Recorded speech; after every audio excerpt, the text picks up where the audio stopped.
Well, today it's rainy. Nothing I can really do about that. But here we are again. Let me try and move this more closer into the shade. Not shade, sunlight. What little sunlight there is. Well, remember I was telling you yesterday I couldn't find that part? Well, today I was in my storage facility and I found it. Okay, some more parts about the Model T. These right here, kiddos, is called wood spokes.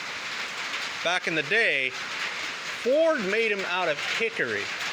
And hickory is strong stuff. This is over 100-year-old wood, but the problem that happened the most over time was at the end, they used to have this little dowel point. And what happened in time is that dowel point basically rotted away. I think it might have just snapped from rumbling around on the road, but they make the reproduction wood for these. Okay, let me move it on to some more things to tell you about, facts about it. There,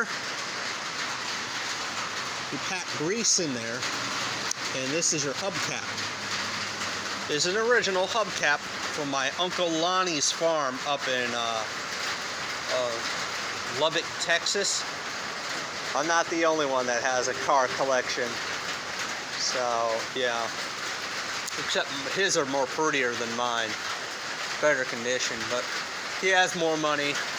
I'm trying to gain to that point. Alright, so this is your cap. And down in here, there's these little bolts right there. And then on the other side, there's a little nut. And look at this. See the grooves?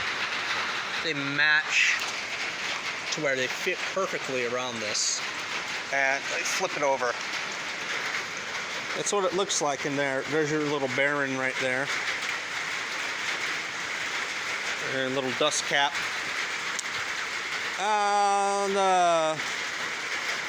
The little bearings inside here was made by a company called Haynes. Hayes. Not Haynes. Haynes is an underwear company. But anywho, yeah. That's basically what you need to know. Except this right here, this actually pops off. So you can put the wood inside here and press it down